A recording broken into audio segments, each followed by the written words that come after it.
looked down to see how much damage I had done to her car. And then he was running past me. So literally our interaction. Okay, so your boy Dirty Rice Power Players Magazine, and we're basically watching this trial with YSL RICO, the young thug, and all of his co-defendants, his cronies or whatever y'all want to call them, gang, however y'all want to fade it or whatever. But yeah, we're watching this trial right now, and the woman that's giving the testimony is a woman that lived in Young Thug's neighborhood. Seems like she was carjacked by some of the Bloods or YSL members. So she's giving her testimony basically that she was carjacked, and that's basically what's going on now. What was going on was a gang expert was giving testimony to gangs, how they work, graffiti, and the research that he has done with gangs. And also, he was basically talking about the hits and the wiretaps that they have on YSL as well. So we'll go back to the sound. That night, I don't remember. I think they called me on the way to work and told me they had found my car. I don't know if they called law enforcement or if I called them. I don't remember, but law enforcement was called, and OnStar told them where my car was located. And do you remember the date that happened when OnStar called and told you that your car was located? No, ma'am. That was 10 years ago. Oh, my. Fair enough. I'm going to show you what we have marked as State's Exhibit 4 Alpha. And that's uppercase Alpha and 5 Alpha. That has been shown to defense. Your Honor, may I approach? I'm sorry, I've got the number. Can I have you which one you actually put up there? Oh, yeah.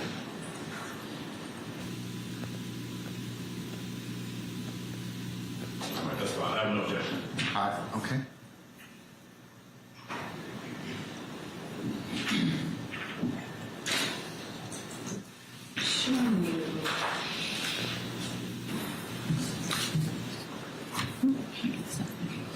Do you recognize this vehicle?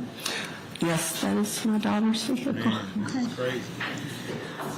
Now, our 4A And the woman is reluctant. accurate representation. Woman is reluctant because she doesn't want to give a racial commentary on who robbed her in the car and stole her car, maybe stole her purse, went through her belongings. 5A are admitted and maybe published as you see fit. Ms. Rosser, in the photograph depicted in 4A, was that your residence where the vehicle is parked? That is not my residence. Did you ever take that vehicle to that residence? No, I did not.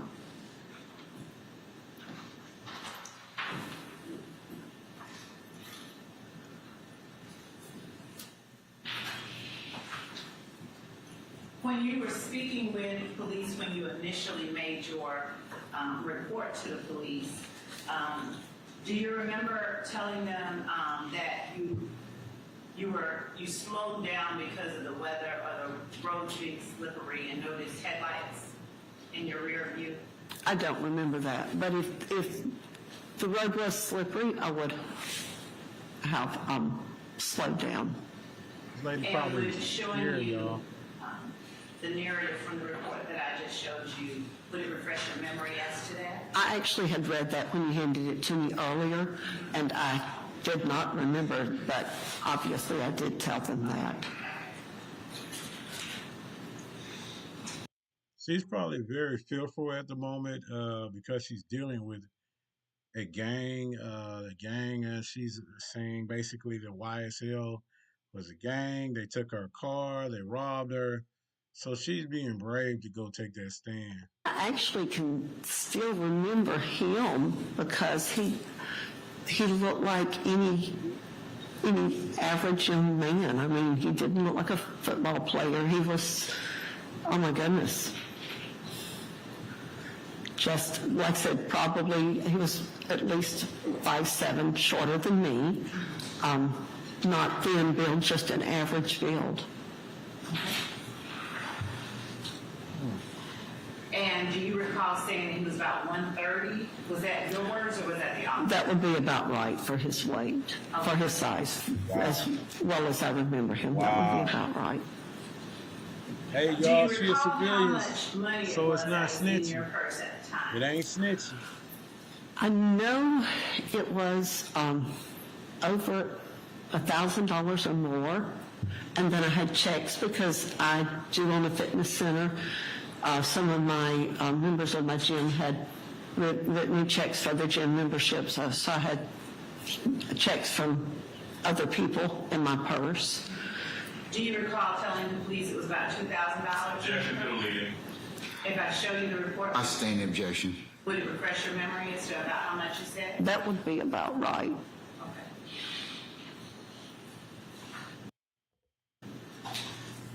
Douglas' defense is trying to abstain the prosecutor, saying that the amount is immaterial, but the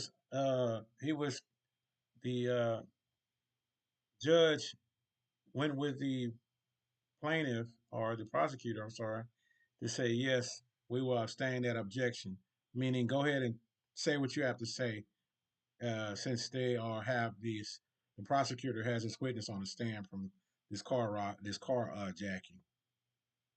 Checkbook, my daughter's checkbook, cash, checks from the gym members, my credit cards, my driver's license, and my social security card. Did you have an iPhone? I did have an iPhone, that is correct. Did you try to use your iPhone or iCloud account to locate your car? I did not use it to try and locate the car. I did try and find my phone, and to no avail. What do you mean to no avail? We couldn't find it. It was just not even registering at all. So Was it on at the time that your car was taken? I'm almost certain I would have had it on. Because I have kids, I work a lot, I keep my phone on. So I guessed at the time that they had turned it off because I could not locate it. That Thursday night leading into the Friday morning when your car was taken, were there patrons in the club? Were there people? Were there I'm sure there were. I could not tell I you. promise you I'm not going to ask you who all was in the club. I was going to say I cannot give you a quantity, a number. I could not tell you. Are you able to tell the jury, generally, are there any age groups or specific demographics that visit the club, or is it a broad spectrum? No, we actually have a very mixed customer base. It is the age range, the ethnicity. We have a range. So are there young black people, young white people, older black people? All of the above. We get blacks, Asians, Hispanics, whites. We get young people, we get middle-aged people, we get men, we get women. We have quite a diversity among our customer base. And are you at all familiar with, or were you at all acquainted with anyone by the name of Trontavia Stevens? Not of which I'm aware. We have a few customers that I come in, they'll hug my neck, the regulars, hey, Miss Melissa. I don't know people's names. I'm not out there long enough to know a name. So you are, when you spoke earlier about the fact that you're rarely in the club or visible, when you speak about coming there hugging customers' necks, when does that happen? When I get there, when my shift starts, because sometimes there are regulars in there, and I'm 55. I'm like mom to them, so they're all going to hug Miss Melissa's neck and ask, and they're sweet. I mean, we have amazing customers at our club. And when you leave, do you generally tell your customers goodbye, or are there generally no customers left in? There are no customers. The young ladies have an option to either leave prior to When we two last call, at that point, young ladies are not allowed to leave until the parking lot is cleared of all customers. No staff is allowed to leave until the parking lot is cleared of all customers, and that is for their safety because we have a barricade. There's only one way in and one way out. And what time is it that the club would have closed and all customers would have been required to leave? We do last call at 2:45. All customers have to be out by 3. No exceptions. That's the law. And if all customers were out by 3, what time would you have gone out, like left? If that incident occurred at 4:30, I would have had to have left about 3:55 that morning. Because I was in my subdivision and within a half a mile of my own house. As far as the parking lot is concerned, how wide or how large is the parking lot of the Gold? Objection, relevance. Your Honor, I'm going to ask that question because I'm going to next ask her, did she pay any attention to whether or not anyone was on the perimeter of it, or did she even see that? Your Honor, she's already testified that there was no one there at the time she leave. I object to No the exception. speaking. Okay, all right, okay. I'm going to sustain the objection. Just move on, all right? Sure. And you said that you left and you got in the car, you didn't notice anything, but was there anything on the perimeter of the parking lot? Anything at all that caught your attention or nothing at all? I really don't pay attention. I mean, when I walk out, I notice like the manager's car, security is usually there, a foreman, cars of any young ladies who have not been able to pass the breathalyzer. They leave their cars because we do have overnight security. As far as the perimeter, behind us, a trailer park directly in front is a liquor store, and to the right is Metropolitan. So as far as the parking lots where the liquor store and everything is, I wouldn't have paid attention because there, again, can be cars in and out across the road. There's parking, and there are cars there throughout the night, and when we leave in the morning sometimes. So I would have paid that no attention either. Now, I asked you whether or not you knew of Trontavious Stevens. Are you at all familiar with, or have you ever had any reason to be at 2612 Old Hateville Road? No, I don't know where Hateville Road is. Okay, thank you. That's all that I have. The defense may have some questions. Cross. Yes, ma'am. Mr. Adams. Yes, sir.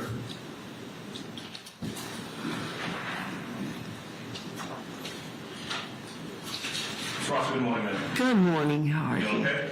I'm blessed, thank you. All right. You and I have not met before, true? That is a true statement. All right. And so I want to ask you just a couple questions. Yes, sir.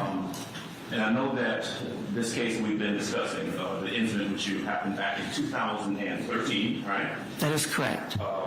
10 years ago, roughly. Yes. But I want to ask you about this case. All right? Some questions about this case that you're here for today. So, you were a house mom back in 2013, right? That is correct. This incident you've been questioned about occurred in Noonan, Georgia, where you live.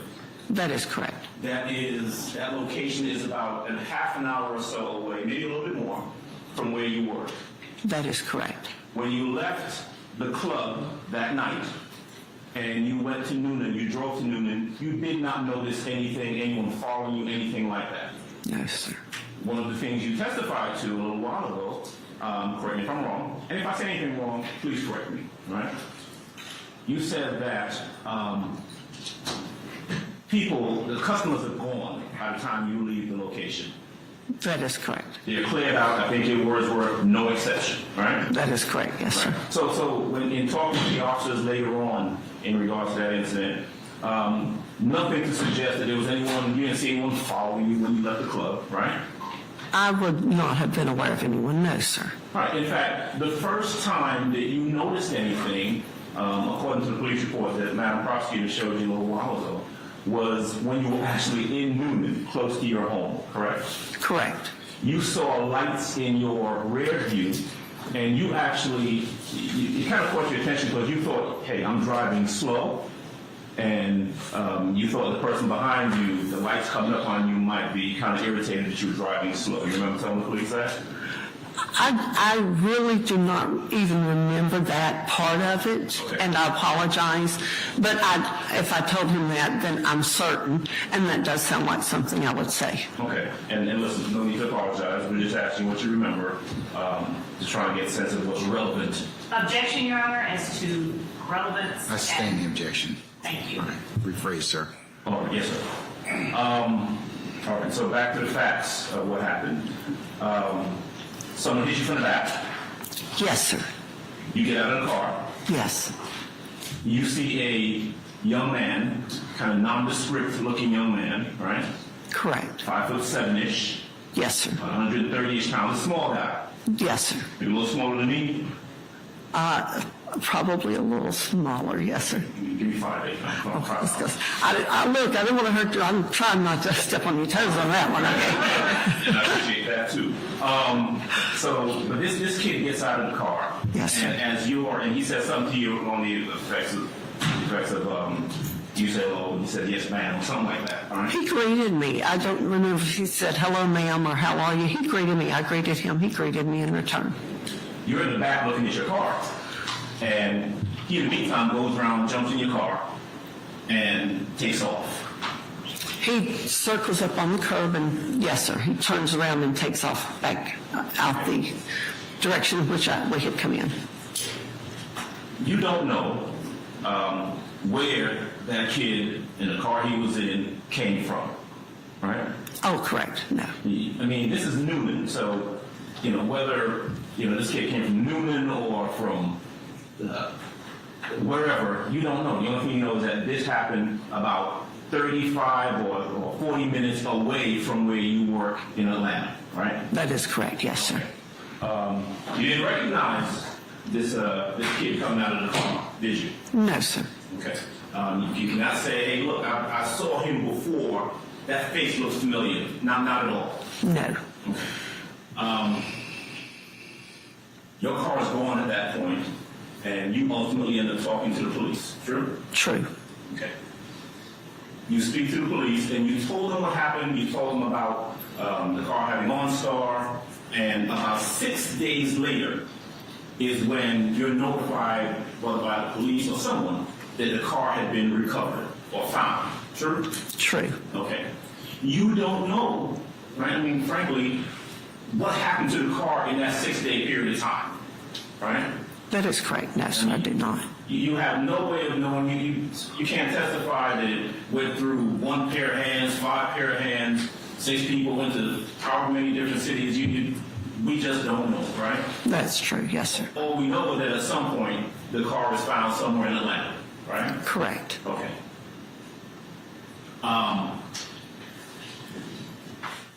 You were never called upon. I know you were asked this a little earlier. You were never called upon to come and identify anyone who was found in possession of the car, right? That is correct. Yes, sir. You were never told by anyone, by police, law enforcement, that anyone was found in possession of the car. At some point, I received a call. They had found my car. It actually was sometime later. I was given 2 names because they did ask me if I knew the names. I wrote the names down and did not recognize the names. So that is the extent of it. Right. And certainly there was never a time when the police said, hey, you know what? I want you to come in here and take a look at this picture and see if you identify anyone. That never happened. No, sir, that did not happen. All right.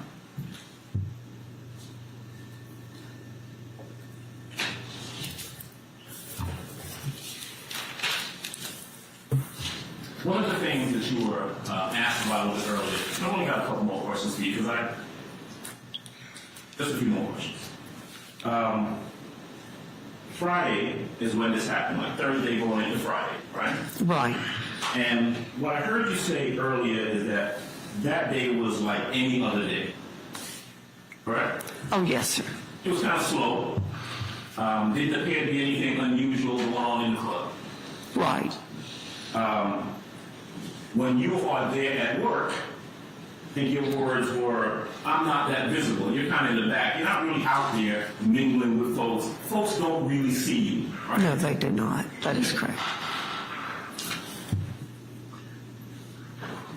To use your words, no one ever knows you're there. But most of them do not. I really come in at 8, and like I said earlier, I might go back out on the floor one time. I often have to go to the office once for something.